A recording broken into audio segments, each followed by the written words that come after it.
G'day everybody, Simon here, Explosive Action. It's time for the 2024 top metal albums of the year, so let's get into it.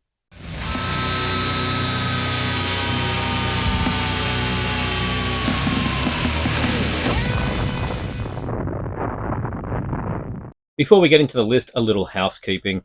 This is obviously not the world's best albums or the most complicated or the most technical or the most proficient. These are simply the ones that I've enjoyed the most, and they may not be what you enjoyed the most, and that's fine. I want to know what you enjoyed the most in the comments, but let me enjoy what I enjoyed the most. The most. I think that makes sense. And secondly, if you have watched the Heavy Metallurgy stream from last week, where a whole bunch of us did our top 10s, then you've seen my top 10, but keep it secret for everybody else. We're going to do 25 here.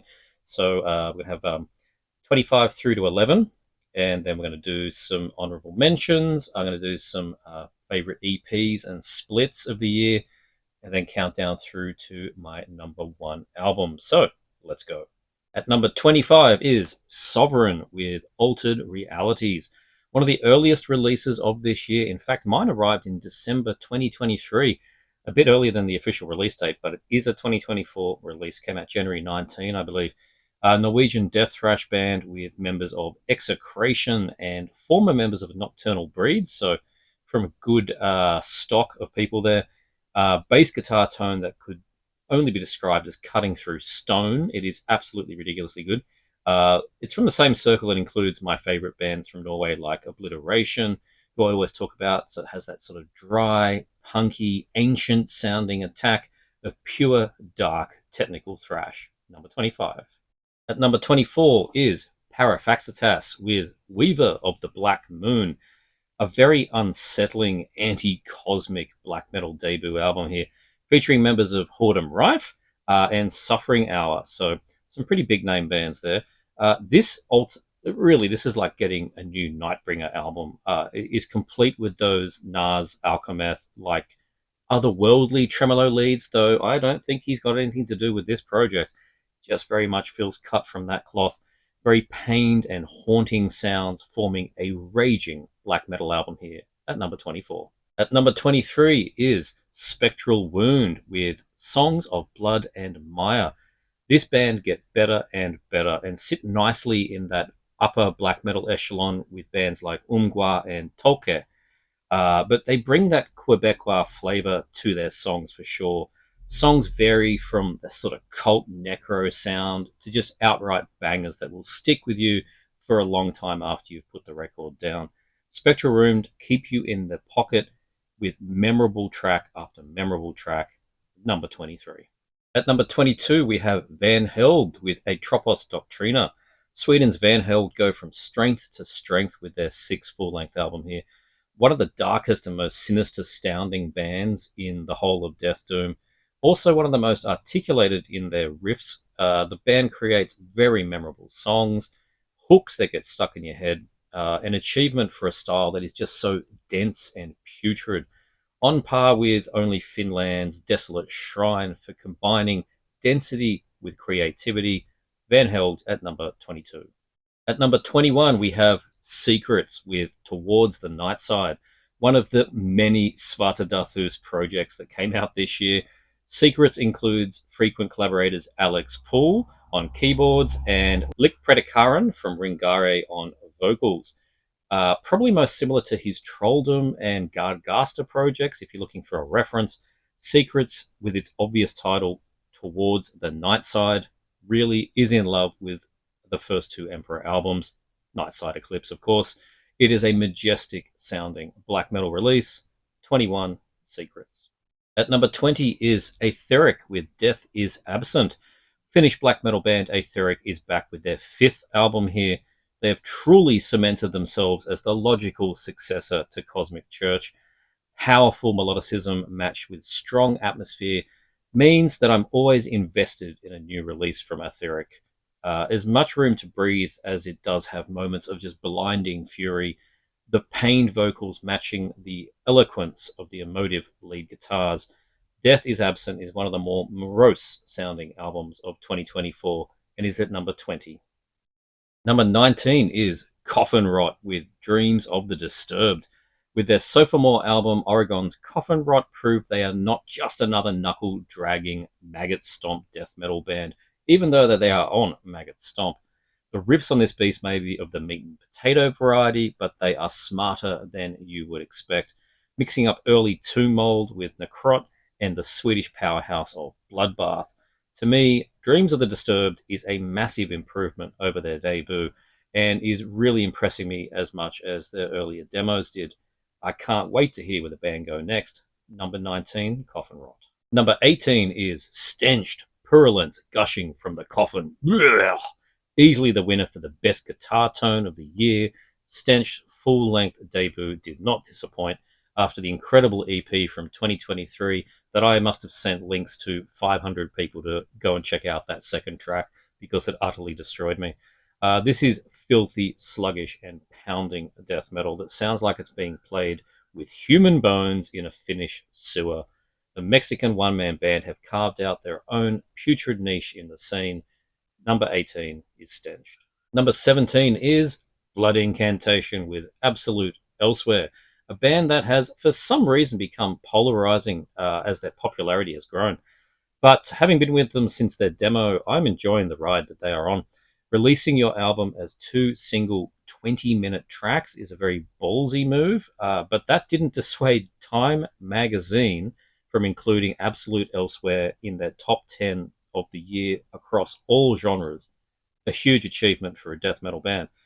Adding more of that Tangerine Dream experimentation from Time Wave Zero, including somebody from Tangerine Dream, actually, at this time, plus a hell of a lot of Pink Floyd and all of your usual progressive kind of elements that they've been starting to add for a while now, but they're a lot more obvious this time. I can understand why traditional death metal fans may not like the direction that they're going and that Starspawn might be where they stop with the band, but for me it makes sense and it completely works. For everyone else, perhaps you need to concentrate. At number 16 is Drowned with Procul His, German dark death metal, their second full-length since forming in 1993. Very well known for their 2006 demo, Viscera Terra. Some of these tracks here date back to 2012. It's a mid-paced, warm blanket of German death metal, kind of like Germany's answer to Deteriorate. Similar to in that only one member remains from those early days, so bit of a lineup change there, but still excellent stuff. Number 16 is Drowned. Never in my wildest dreams in 2024 would have I bet that including a modern-day amorphous side project to my list. Number 15, Octoploid, Beyond the Aeons. This is the album that I wanted after Amorphous' Elegy, and I didn't get. Less folk-leaning than Amorphous, and more progressive, more like very early Opeth, full of your Moog organs, featuring a mix of guest vocalists, including former Amorphous vocalist Tomi Kuvasari, bringing his growls back like it's 1994 again. Absolutely thrilled me when I heard his track On the Coast of Drowned Sailors, the second track on here. It's just 1994 all over again. It's just a magical experience, but the whole album is really, really good and takes you on a very flowing journey from these very prolific scene veterans when you look up who's in this band. It's fantastic and is one for sailing those torturous seas. Number 15, Octoploid. Number 14 is Auld Ridge with For Death and Glory, To the Gods I Cry. My first experience with Auld Ridge, but I'm familiar with OWGA's other project, Albionic Hermeticism. Had an album out last year, which I rated very highly. Absolutely smoking one-man black metal that sounds like 5 members. I don't quite know how he does it. Offering something new and complex that is still firmly rooted in that organic 90s flavors of Ulver's Bergtat and Kvist. Epic in its holding onto folkloric roots, absolutely frenetic riffs and pummeling drums on this. This is one album in the list that I think with successive listens over 2025 could see this one raising quite high. Number 14, Auld Ridge. Number 13 is 7 Spires with a Fortress Called Home, A band I don't talk too much about on this channel as it's a bit off brand for what you usually expect from me. US symphonic metal band 7 Spires. They've been around for about a decade now. This is their fourth full length and is led by the fantastic Adrienne Cowan on vocals. Her multi skilled style plus the overall catchiness of the music is what seals it for this band for me. It flips from symphonic with piano and even light jazz to melodic black metal that rivals that mid era Dimmu Borgir. They mix frilly shirts and ferocity just so well. Adrienne going from clean highs, matching the notes of a guitar solo perfectly, to snarls and deep growls. She is all over the map. The tracks Almost Town and Architect of Creation are two of the catchiest I've heard this year. I frequently hear them in my head when I'm taking a shower. Always a good sign. Number 13 is Seven Spires.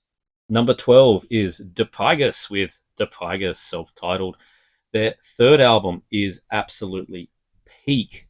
Their slimy Neanderthal death metal experience these guys do. This is meat hammer stuff, but is surprisingly quite creative, with many odd phrasings, unexpected twists. It's gooey, it's mid-pace, but it's full of hooks and really great vocals. From frontwoman Clarissa, she sounds like a cave woman in this. It is outrageously good. Scoop out your neighbor's brains and use their head as a war drum. Dipygus is the sound of the prehistoric at number 12. At number 11 is Fulci with Duck Face Killings. Get that smile off your face.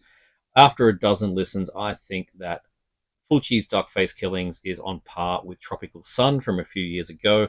Bouncy, bludgeoning death metal, no longer with a drum machine, but you could have fooled me, and in fact you did. A real drummer, but hey, he sounds like a machine. Even the track with the rapper on this didn't put me off. The Fulci movie samples, the soundtrack pieces that sound like a Fabio Frizzi score. I don't know what film they're going to go with next, but I would hope it'd be something like Lizard in a Woman's Skin. Get some gialli action happening in the next album, guys, perhaps. But for now, Fulci, Dark Face Killing, such a fun album at number 11. Before we get into the top 10, I'm going to talk about some splits and some EPs. I'll just show them digitally, but I do own them all. Two really good splits from the same band. We have Haxanu with Collier d'Ombre and Haxanu with Grieve. Both fantastic splits, both featuring Alex Poole's Haxanu, who won my top spot of 2023 with the album Totempass. He continues his raging US black metal attack on both releases here. They're both very similar. Excellent tracks from him. The first is paired with Collier d'Ombre, a relative newcomer band with a dissonant brand of black metal, quite evil sounding. The second paired with the perfectly matched Grieve, another one of the Svata Darthus many projects that he's involved in. So both of those are really excellent. Another split would be Aethyrick and Maras, called A Union of Spectres. Not content with just releasing an excellent album this year, Aethyrick team up with countryman Maras for 3 tracks each of cold Finnish black metal. Really great split. We have Jade and Sanctuarium doing the Sempiternal Wound. As a stopgap to their sophomore album, Spain's Jade team up with Sanctuarium, both bringing their brand of death metal to the plate with just such prowess. Sanctuarium, I feel, bringing tracks to this split that are even better than the album that they put out this year. Uvitium with Iskogan's Cargo Dunkel, another Svata Darthus act that began initially as a dark ambient project a few years ago with Alex Poole on drums. Their latest EP is in the footsteps of Beketh Nexamu. It's a very 1995 sounding Scandinavian black metal attack. Highly recommended. We have Sedimentium with Derrière les Portes d'Uan Arcane Transcendente. Sedimentium return with their 3 best tracks yet, by far. Punishing Death Doom with some funeral doom in it as well. It's just immaculate. It shakes the walls with its production values. So sharp, so clear, and just profoundly heavy. Great thing there. But if that's not slow enough for you, we have Troll Cave with Adoration of the Abyssal Trespasser. If that, as I said, Sanctuarium, the Sedimentium were not as slow as you would want, well, Troll Cave have got you covered here. A 5-piece Spanish funeral doom band in the best disembowelment tradition. No ways around it. It's exactly what's going on here. from members of Sanctuarium and Blood-Soaked Necrovoid. It's all happening in Spain, apparently. Fantastic release. A bit closer to home now, we have Golgothan Remains, Bearer of Light, Matriarch of Death, their new EP. Some of these songs I've been listening to live for a little while, so it's been great to catch up with them on wax. I think this EP, personally, is an improvement over the band's previous album, their Sophomore. I always loved their debut, but I felt the Sophomore was a little bit down from that. This EP is bringing them back to the top of their game, in my opinion. It's very controlled, very dark, mostly dissonant sounding death metal. It's excellent stuff. But clearly for me, the EP of the year, I've talked about it many times. I've worn the shirt. I've shown the CD, the tape, and the vinyl. It's Curvner with the Rhythmus of Death Eternal. It is my number one EP for sure. Sydney's black metal band, one-man band, Curvner. 3 new tracks plus a Bathory cover and an Abagor cover. I'd be lying if I was saying that the Abagor inclusion of As Astral Images Darken Reality did not help in bumping this up the list, but I think it would have got there on the 3 tracks, original tracks alone. But it got it over the line with that Abagor cover. I got to say, it's just chef's kiss. So good. Curvner is a multi-talented instrumentalist and vocalist, and I cannot wait for another full length.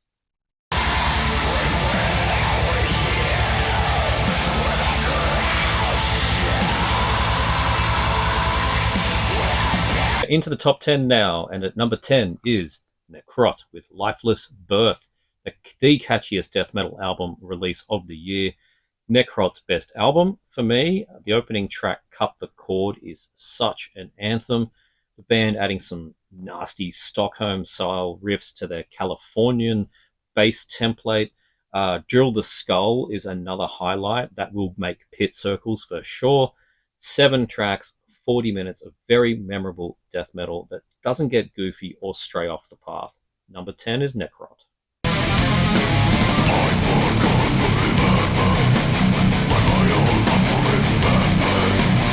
Number 9 is Adversarial with Solitude with the Eternal, Canadian black death metal band that stay underground with their limited release schedule over the last 2 decades.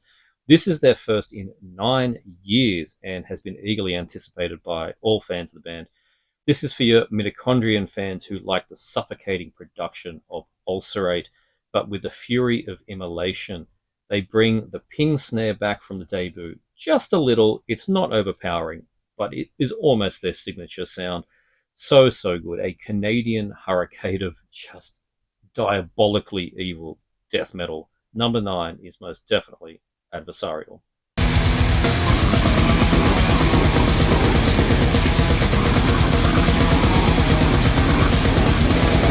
Number 8 is Unerspricklichen Kulten with Haxan Sabaoth.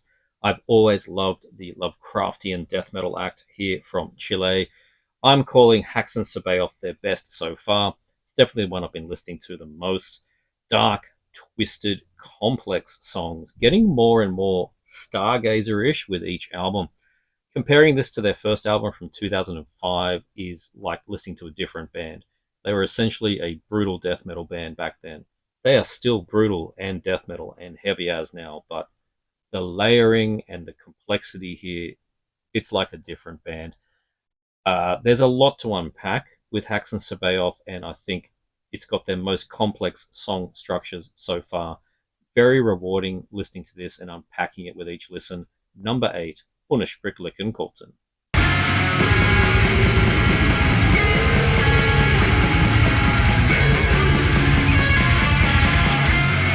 Number 7 comes from a band who I bought the entire discography of this year. They just have completely floored me with their output. And their latest release here, Gjendod Livskrampa, the latest one from Norway's Gjendod, out of Trondheim with all the cool kid bands. Usually they are a mysterious 2-piece going by aliases, but on this latest release they've got a dedicated drummer who is ex-Bethsaida member Turge, who played on the great Nine Worlds album from back in the late 90s, I think that might have been, which has really added a fresh dynamic to this sound. Gyandod albums are all quite varied, going from borderline raw black metal demo tape kind of stuff through to more traditional sound with folk elements. Their latest Live Scrumper is reminding me a hell of a lot of Doldrums the Knocking from 2022. More progressive, more strange riffs and strange passages. I'd say if you dug Blasphemer's Ruum album from last year, there's a lot of that style in here as well. Gyandod, Live Scrumper, definitely at number 7.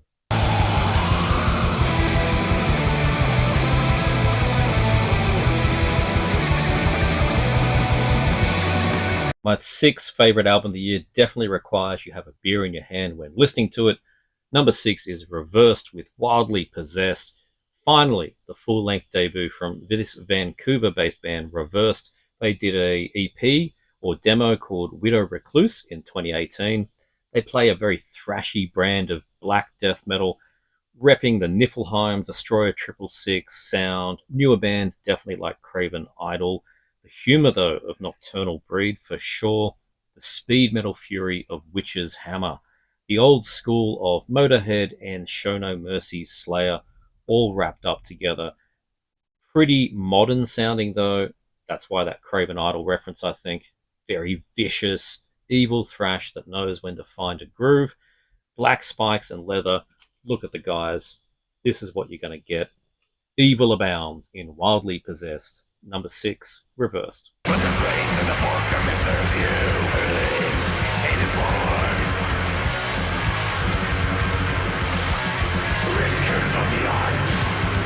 Number 5 is Witch Vomit with Funeral Sanctum, another band who has released their best album thus far. I've loved these guys since their debut, A Scream from the Tomb Below, which was more stripped back but still an overwhelming dark death metal album. Out of Portland, Oregon, this band have clearly been listening to a lot of Finnish releases this time around. I hear Demigod riffs and stuff from the Cartilage demo split with Altar. Every track on here stands out. It is a big, big step up from me from their 2019 album and the EP that followed it. It's short at just half an hour. It's so easy just to repeat play this thing over and over. At least that keeps it tight. You just want to go back for more. Number 5 definitely is Witch Vomit.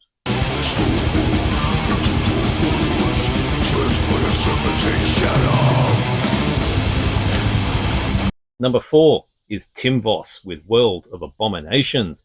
This has basically become a comfort listen. Scotland's Tim Voss bring nothing after 1991 to the table whatsoever. This 4-piece was formed in 2021, merging the sound of Benediction, Subconscious Terror, Bolt Thrower, Warmaster, sounding completely authentic, and that is the key word here, authentic. Highly discernible Dave Ingram style vocals, on point era wise drum sound, particularly the toms, huge cavernous tom drum sound. The best modern comparison, honestly, is a band like The Glorious Dead, but without the blast beats. 8 tracks, 35 minutes of classic death metal that sounds like a continuation, but not a reimagination, of 1993. This is a fantastic release. Tim Voss at number 4.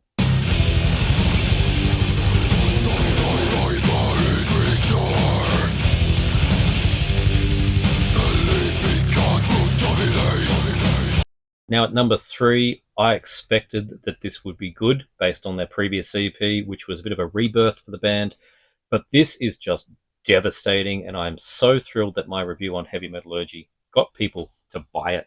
Engulfed Unearthly Litanies of Despair. This band is out of Turkey. This is how you do modern death metal that retains all that evilness of Immolation and Dead Congregation. Other Turkish bands like Burial Invocation, Diabolizer especially, mix it with the Spanish sound of Ataraxy, pummeling destruction all the way, non-stop, evil, sonic fury. Number 3 is absolutely Engulfed.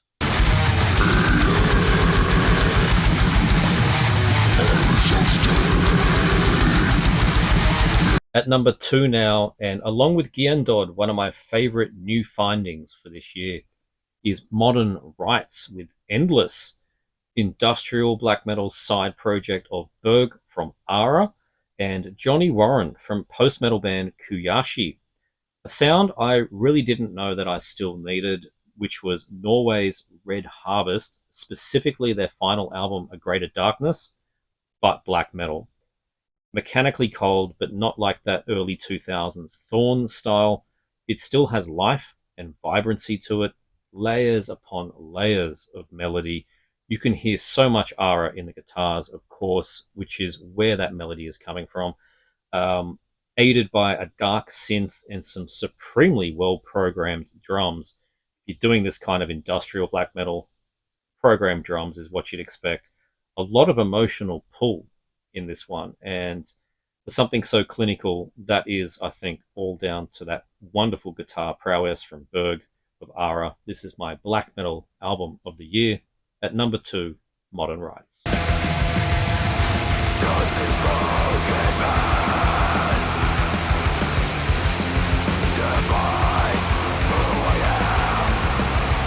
And before we get to number 1, we're going to run through a few honourable mentions this year, which I'll just show digitally again.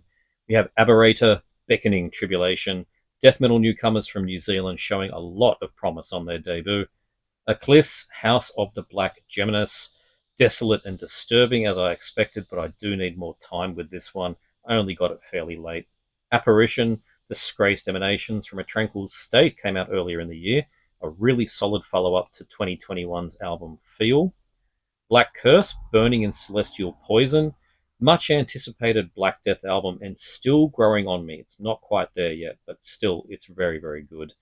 Severus, Maze Envy, huge, crushing Death Doom production on many top 10 lists. Funeral Storm, Chthonic Invocations, classic sounding Hellenic black metal. Really, really quality stuff there. Gulguk, Pile Vendu et Trahi, sophomore of maritime themed black metal from Quebec, featuring Finian from Ifanak. Really, really good stuff. Hyperdontia, Harvest of Malevolence, another solid entry in this reliable Danish-Turkish death metal bands. Catalog, really, really strong. Pestilential Shadows, Devil's Hammer. I so wanted to get this into the 25. Featuring Kurvner on lead guitar. Balaam's Pestilential Shadows has definitely reached their peak with Devil's Hammer. Easily their best release, completely owning the South Coast Sydney black metal scene. Fennecrist with Cremation Pyre, really fantastic Death Doom debut, nearly made the 25 as well. Had to stay off though. Ripped to Shreds with Sanshi, Andrew Lee shredding up a storm, adding in more blast this time. He is such a great guitarist, really fun album. Sanctuarium, Melted and Decomposed, very ugly Death Doom from Spain with their third full length here, love it. Sidereans, Spilling the Astral Chalice, this one hurt the most to leave off. You can consider this sophomore from Slovenia's progressive death metal band Siderean, number 26 on the list if you really want. Absolutely essential. Spectral Voice with Sparagmos, crushing death doom as you would expect from these guys. Good listen. Starcave with Sukta. Starcave continue their fresh approach to black metal with their sophomore album here. I need more spins with it, but man, it is a strong album. It's up there with their first one. Strychnos with Armageddon Patronage, barbaric black death metal featuring Martin from Undergang, taking up the vocal duties. It's an absolute onslaught. Really, really good listen. Triumph Genus with Eugenica.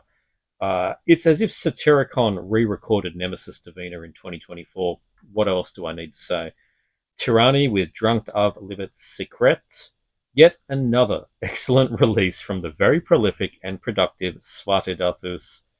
All his stuff is good, so is Tyranny. And Sompantly with Beating the Drums of the Ancestral Force, crushing death metal that infuses that pre-Hispanic influence. So strong. And of course, we can't listen to everything that we want in a whole year. There's some notable things that I've not listened to, or my copies are still in the post, and I just can't include them until I've given them proper spins. But the biggest slap over my wrist is a Bremelin with Sins of the Father. Call me lazy, but I've not managed to pull the trigger on the CD online because I'm hoping it's an Australian band. I should just be able to trip over the thing in a shop, and I haven't tripped over it yet. Hopefully I will soon because I'm not going to hold out much longer. Eternal with Cryptic Lust. I've listened to this one digitally and love it. I got to it a little bit late, and the copies had sold out, so I'm waiting on a restock of that, hopefully very soon. Vomit Rot with Emetic Imprecations. Similar to Eternal, I'm hoping to get my copy of this very nasty dark death metal filth in my hands soon. Annoyingly, Ara with Ego. It literally arrived in the post today. I have no idea what it sounds like, but I'm sure it's going to be great because it's Ara. And both of the new releases from Ulcerate and Mitochondrion. I've just not been in the headspace for listening to suffocating, dissonant death metal that both of these bands provide, particularly Mitochondrion. And I don't want to do them a disservice by trying to listen to them until I'm ready for it. So, yeah, Ulcerate, Mitochondrion, you'll have to wait. Which brings us to number one album of the year. In my opinion, on my list, it may not be your number one. It may just be my only number one. Doesn't matter, but it's my number one, and it's Aberration with Demon Alatry. This was completely unanticipated, unexpected, but utterly destructive death metal. Norway's Aberration, featuring members of Obliteration, ex-Condor members, completely furious, unrelenting, very mature sounding, authentic death metal attack. This is bullet belts and chains material. Look at the band. Right? It mixes in that Order from Chaos sound, sadistic intent, Angel Corpse, the black edge of Niflheim, a lot of Morbid Angels, Altars of Madness. This is violent. This is archaic. It has riffs for days and hooks that pull you every time. It's the debut album of the year. It's the death metal album of the year. And it's my number one album of the year. Aberration, Demon Alatry.